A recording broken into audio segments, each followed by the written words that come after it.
अब ये छोटी बातें हैं, इनका तो कहने का उतना अर्थ नहीं है जितनी एक बड़ी घोषणा में आज करने का मन कर रहा है, क्योंकि धन्ना भगत जी के नाम से प्रभावित होकर के हमने ये कार्यक्रम किया है। तो बड़े बड़े महापुरुषों के नाम से हमने कुछ संस्थानों के नाम रखे हैं। तो आज मैं जींद जिले में हैबतपुर में जो मेडिकल कॉलेज बन रहा है, उस मेडिकल कॉलेज का नाम संत शिरोमणि धन्ना भगत जी के नाम से रखता हूं। धन्ना भगत जी का स्टैचू हमने कुरुक्षेत्र में लगाया था। तो एक धन्ना भगत जी का स्टैचू धनौरी के गांव में या यहाँ के आसपास के लोग जहाँ चाहेंगे, जहाँ उनकी मान्यता है, एक स्टैचू उनका यहाँ लगवाया जाएगा। धन्ना भगत जी के मंदिर में आज उपराष्ट्रपति महोदय जी के साथ मैं भी दर्शन करने गया था। वहाँ उन्होंने मांग रखी है कि एक लंगर हॉल बनाया जाए, उस लंगर हॉल की भी स्वीकृति दी जाए। तो धनौरी में एक महिला कॉलेज, गर्ल्स कॉलेज, इसकी डिमांड आई है, उसको मंजूर किया जाता है। लेकिन सप्लाई भाखड़ा नहर से हो जाए, यहाँ की मांग है, इसकी सप्लाई भाखड़ा नहर से की जाएगी। गांव में एक कम्युनिटी हॉल और एक लाइब्रेरी हॉल, ये दोनों भी मंजूर किए जाते हैं। बोलो संत शिरोमणि धन्ना भगत महाराज की। भाई थोड़ा दम चाहिए। बोलो संत शिरोमणि धन्ना भगत महाराज के। भारत माता के, भारत माता के। आज हमारे मध्य में विराजमान भारतवर्ष के उपराष्ट्रपति आदरणीय श्री जयदीप धनखड़ जी, साथ ही इस मंच की शोभा बढ़ा रही हैं आदरणीय श्रीमती उपराष्ट्रपति डॉक्टर सुदेश धनखड़ जी, समस्त समाज को मार्गदर्शन देने वाले, हमारे जीवन को एक दिशा देने वाले, हमारे बीच में बड़ी मात्रा में संत समाज बैठे हैं, मैं उनको भी अभिनंदन करता हूं। संत धन्ना भगत हुए होंगे किसी जाति के अंदर पैदा, लेकिन जाति के संत नहीं हैं, वो सारे समाज के संत हैं।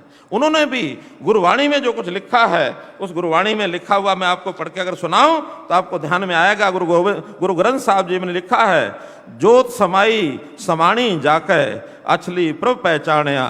उनका जिसके जीवन में प्रकाश होता है उसी को प्रभु की पहचान हो जाती है। जिसके जीवन में प्रकाश होता है उसी को प्रभु की पहचान हो जाती है। आगे लिखता है, धन्य धन पाया धरणीधर, धन्य धन पाया धरणीधर, मिली जन संत समाण्या। धन्ना भगत कहते हैं कि उनका प्रभु से मिलन हुआ है, जो सृष्टि पालक प्रभु हैं, उनका जो मिलन हुआ है, संत संगति को पाकर प्रभु के साथ वो आत्म साथ हो गए हैं। यानी कितना बड़ा विचार उनका। ऐसे संत को भुला बैठे, तो ऐसे संत को भुलाना नहीं है। हमने उनके जीवन को शिक्षा लेते हुए, और चाहे वो हैं चाहे उनके समय के और संत हुए हैं। मैं बताया कि 50 साल के बाद गुरु नानक देव जी भी हुए हैं। इस क्षेत्र में, इलाके में गुरु नानक देव जी की वाणी का भी बड़ा प्रसार है। गुरु नानक देव जी ने 3 शब्द हमको दिए थे। उन्होंने कहा था कि कृत करो, अर्थात मेहनत करो, ईमानदारी से करो। दूसरा उन्होंने कहा था कि नाम जपो, भगवान को याद करो। तीसरा कहा था वंड छक्को, कि गरीब को सहायता करो, सब में बांट करके खाओ। तो सब बांटेंगे, समाज का एक दर्शन ये उन्होंने हमारे सामने रखा था।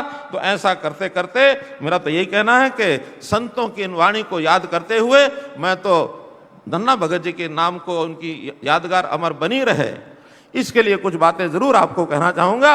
एक तो कहीं ना कहीं हमारी जो पाठ्य पुस्तकें हैं, संतों का जहां उल्लेख होगा वहां धन्ना भगत जी के नाम का भी उल्लेख जरूर कराएंगे, ताकि उनको हम याद रखें। अभी पीछे धन्ना भगत स्कूल में मैं गया था, उन्होंने कुछ मांग पत्र रखा था। छोटी छोटी मांगे थी, बल्कि मुझे कष्ट भी हुआ इस बात का, जिस स्कूल में धन्ना भगत में बच्चे पढ़ते हैं, मैंने कहा भी उन बच्चों को पूछा कि आप धन्ना भगत जी के बारे में क्या जानते हो, एक भी हाथ खड़ा नहीं हुआ।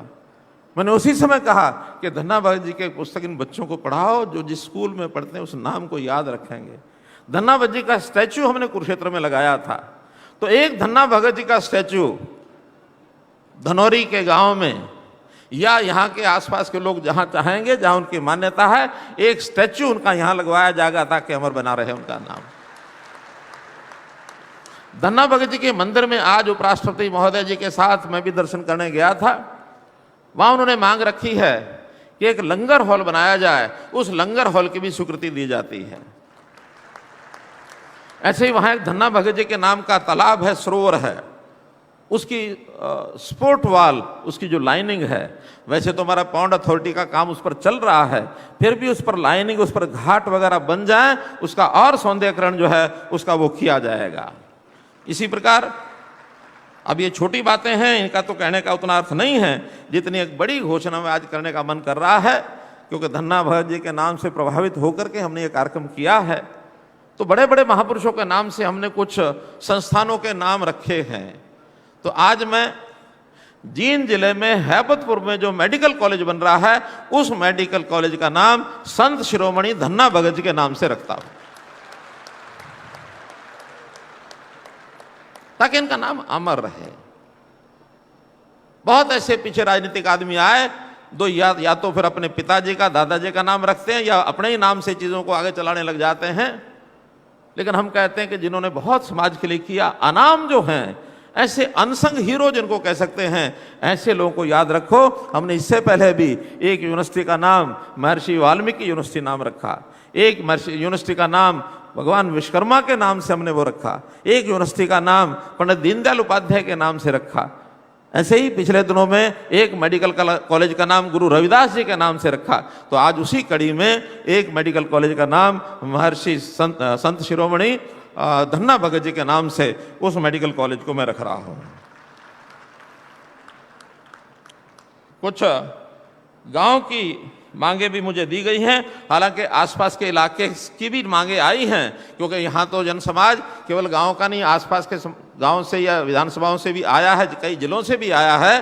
तो मैं आज तो थोड़ी मांगे केवल इस गांव की हैं, उसकी अनाउंसमेंट कर रहा हूं। बाकी विधानसभाओं की जितनी अनाउंसमेंट हैं, जब जब भी वहां जाना होगा या हम उसकी फिजिबिलिटी देख करके एक साथ वहां की अनाउंसमेंट करेंगे। लेकिन इस गांव के नाते से चूंकि यहाँ आना हुआ, तो यहाँ के लोगों की अपेक्षा है, सबसे पहला तो धनौरी में एक महिला कॉलेज, गर्ल्स कॉलेज, इसकी डिमांड आई है, उसको मंजूर किया जाता है। इसी प्रकार यहां पर पीने के पानी की एक कठिनाई है। पानी की सप्लाई शायद कहीं दूसरी साइड से होती होगी, लेकिन सप्लाई भाखड़ा नहर से हो जाए, यहाँ की मांग है, इसकी सप्लाई भाखड़ा नहर से की जाएगी। इस गांव में सीवरेज और गंदा पानी की निकासी, इस काम को भी, क्योंकि महाग्राम है, इसलिए यहाँ का सीवरेज और पानी की निकासी की व्यवस्था ये भी की जाएगी। यहाँ की गांव में एक कम्युनिटी हॉल और एक लाइब्रेरी हॉल, ये दोनों भी मंजूर किए जाते हैं। अनाज मंडी, उसमें कच्चे फड़ हैं, उसको पक्का कराना, आरसीसी का कराना, गेटों के रिपेयर, पेंट कराना, मंडी में जो कैटल शेड बना है उसको तोड़ करके उसकी जगह और कोई व्यवस्था उसकी की जाए, एलटी लाइन बिछा करके लाइट की व्यवस्था की जाए, और मार्केट कमेटी का कार्यालय बनाया जाए, पीने के पानी, वाटर सप्लाई का जो सिस्टम है मंडी का, वो सब किया जाए। इसके लिए 7 करोड़ रुपया मंजूर किया जाता है। यहाँ की जो गौशाला जिसकी चर्चा हुई है, वैसे तो गौशालाओं का हम सभी गौशालाओं में ये व्यवस्था करने वाले हैं। 1-2 दिन में हमने इस बार गौशालाओं का बजट वो काफ़ी बढ़ाया है। पहले 40 करोड़ रुपया बजट होता था, इस बार उसको 400 करोड़ किया है। कुछ नई गौशालाएं बनाई जाएं, इसके लिए हम उनके लिए अनुदान उनको देंगे, ताकि जो सड़कों पर घूमने वाला पशुधन है, बेसहारा पशुधन, इनके लिए नई गौशालाओं बनाने के लिए हमने अनुदान देने की बात की है। लेकिन चलती हुई गौशालाओं में भी थोड़ा बहुत योगदान, जैसे जनता तो खूब करती है, लेकिन हम भी अपनी ओर से थोड़ा थोड़ा योगदान, ताकि गौशाला में चारा आदि खरीदने का काम वो कर सकें। यहाँ की जो गौशाला है, बाकी अनुदान तो आएंगे, लेकिन आज केवल इस कार्यक्रम में आने पर इन्होंने याद कराया है, तो 21 लाख रुपया उस गौशाला के लिए भी दे के जा रहा हूँ।